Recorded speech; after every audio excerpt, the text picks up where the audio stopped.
everyone, it's Lisa from My Dreaming Soap. Welcome to my channel and thanks for dropping by. We're going to be making some salt bars today. Now my salt bars that I make and put in the shop are all natural salt bars. I use essential oils and things like plant extracts and clays for colourings. But there's nothing to say you couldn't make salt bars with fragrance oils and micas. That's absolutely fine. Just my choice, the way that I do it.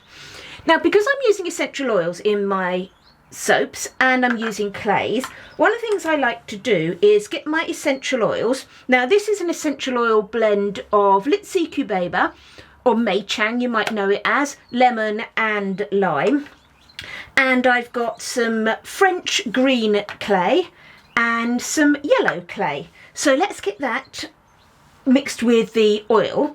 As you can see, there's different amounts because I'm going to have different amounts of each in the soap just for the design that I want. So I'm just going to split this oil amongst the clay.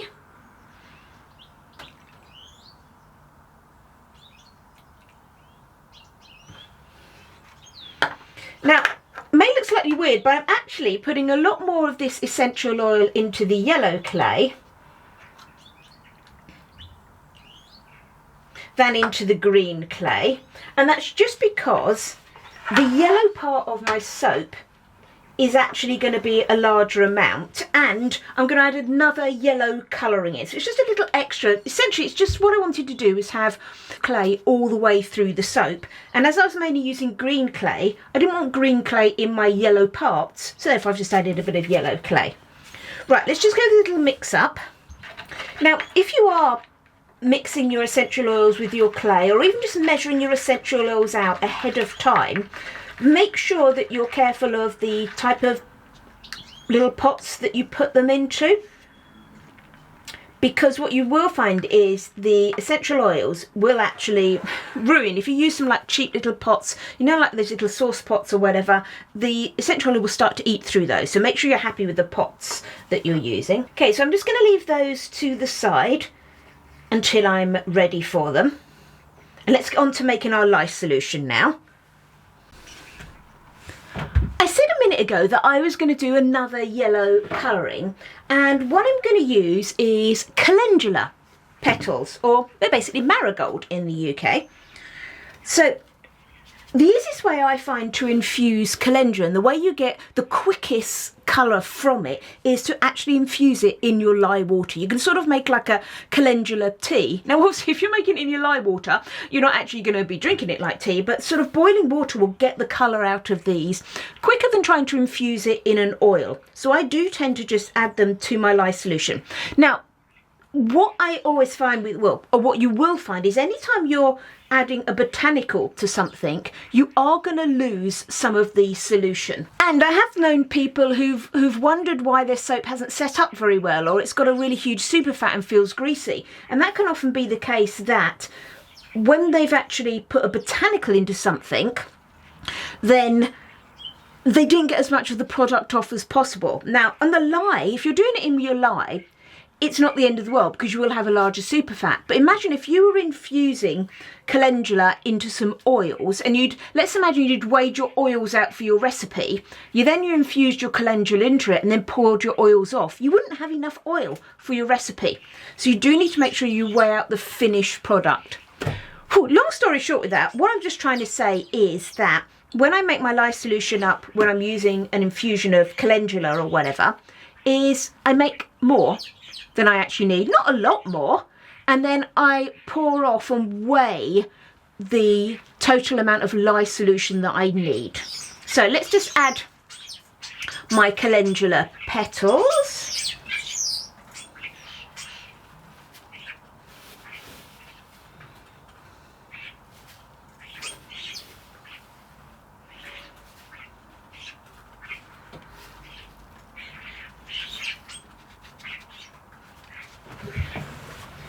Okay, I've been quite precise about mine. You, in theory, I guess, could be a little bit more free with them. But I'm obviously got assessments and everything where we have to put exactly in our recipes what we've actually had assessed as our formula. So that's why I'm just careful about weighing mine out. Okay, so let's get that in. And now what I'm going to do is add my lye. Okay, so my lye goes in as well.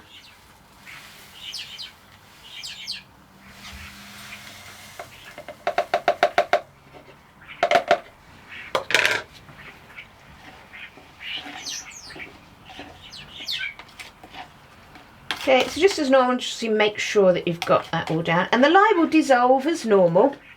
Okay, it's not a problem. And then obviously that heat, as you can see coming off the lye, will then start to pull the colour out. Can you see that's going yellow already? It's pulling out the colour from those calendula petals, and then we'll add that nice yellow colour into your soap. Okay, so I'm going to leave that as you normally would to cool down, and then we'll strain that off and measure out our correct amount of lye solution. Our lye solution is a bit cooler now. Well, it's actually quite cool. It's about down to 90 degrees. And can you see, look how dark, look how much that's actually taken the colour out of those calendula petals. So it is a really good way to infuse that calendula. And it won't be that dark in the soap. So what I'm going to do is now strain it off to get the lye solution that I need. Obviously, when you're straining anything like lye, do make sure you've got a stainless steel strainer. Okay, so I'm just going to strain this through. And these lye petals, as they were, will need to be just disposed of. You won't be able to use them for anything because obviously they're going to have lye solution on them, and we don't want that. Now, I didn't make very much extra, so I am going to make sure I squash these and get as much of that lye out as possible. But it is important, as I said, to make a bit extra because you're not going to get every single bit of that out of the calendula.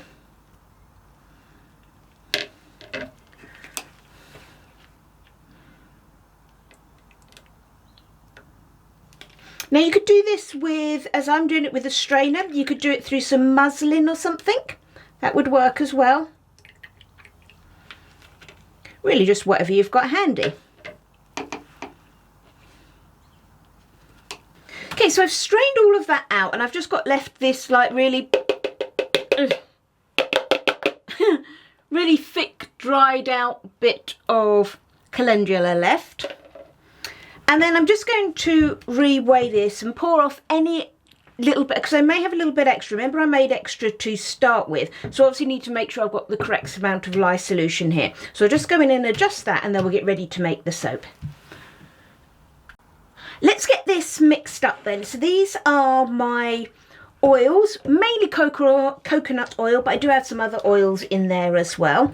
So there's my oils. Now I am going to add in aloe vera. I use basically aloe vera kind of as a water replacement. Now my aloe vera is a 10 times strength aloe vera. So what that means is by me putting this sort of 27 grams of concentrate in, it's like me completely replacing my water with aloe vera, but then I don't have to do the whole ice cube thing or anything.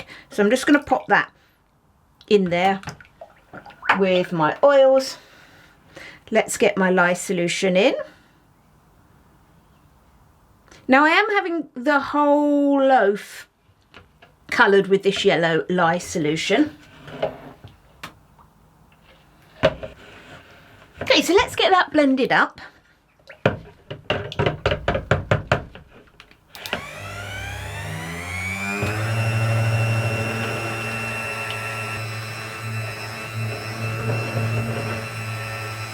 Okay, I think that would do. So now I'm just going to split this up, and I'm going to have 2/3 going to just stay this yellow colour, and then I'm going to have 1/3 being my green colour. So let's just split those off. Okay, and then let's just get those clays in. Now remember, this is the clay and the essential oil. Now my yellow clay really isn't going to make for, I know, actually what I'm going to do before I add those in, I'm just going to split out my salt. So I've got my salt here. It's my salt for my whole lot. I'm just going to split this out 2/3, 1/3. Okay, so get these around the right way. Right, so I'm all ready to go. So I'm just going to put my essential oil and my yellow clay. Now that yellow clay is really not going to make a lot of difference to the colour. I'm not really using it for colouring. It was just sort of that I had clay through all areas of the soap. And obviously, as this is a yellow colour, it was sensible to use yellow clay.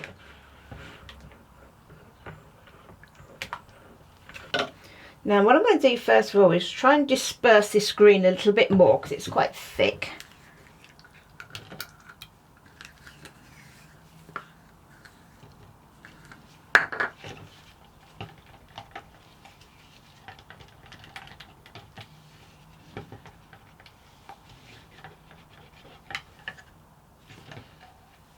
Yeah, that looks looking good, and that'd be easier to now put in.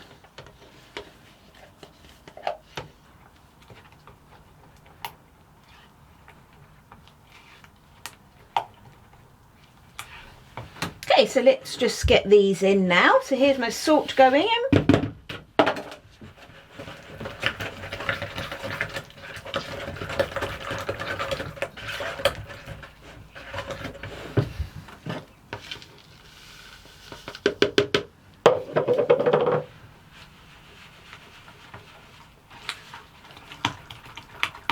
Now salt will thicken up quite quickly, so you're going to have to work quite quickly with your salt bar. Obviously, depending on which essential oil's in, that will make a difference as well as to how much time you get.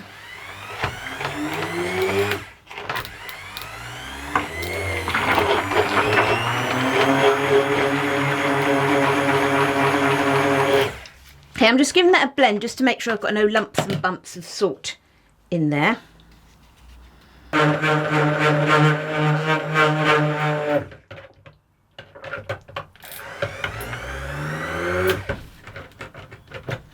Okay, right, now we need to get this in the mould. Okay, so let's get this poured in. I'm just going to do just a fairly simple swirl with it.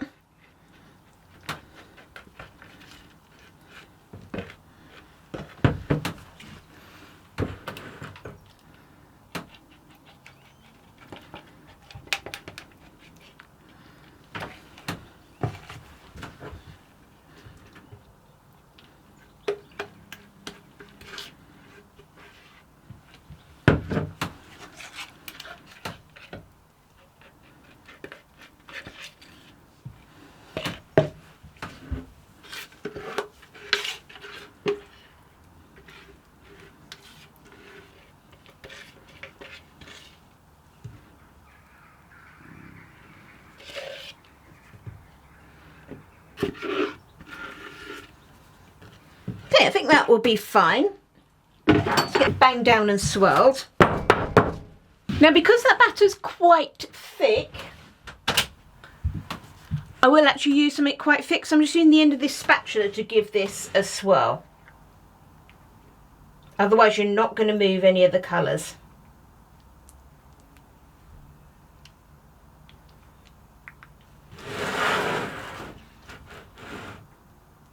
Okay, I think that will be fine.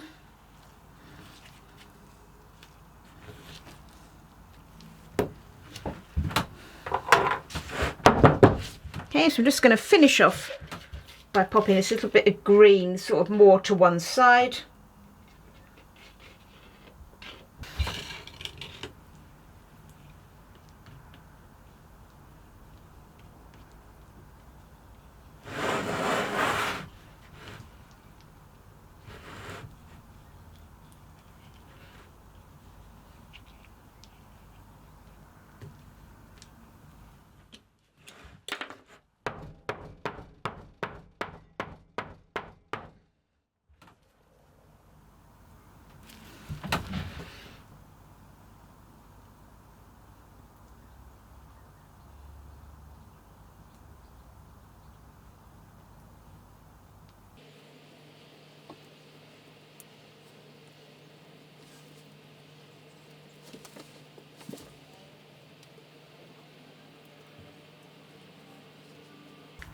Okay, so I'm going to leave that like that. I am going to pop it in my hot cupboard to C-pop. But the key thing to remember with salt bars is we need to get them cut quickly, normally within sort of a couple of hours of putting them in the mould.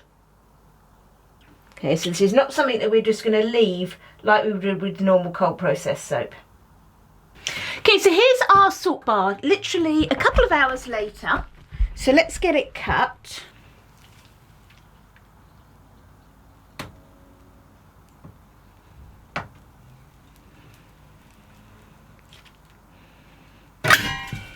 So you can see how firm that's got. Remember, we just did that sort of little simple swirl in the middle. Okay, it's quite a subtle design there. That will come out a little bit more as the salt bar cures.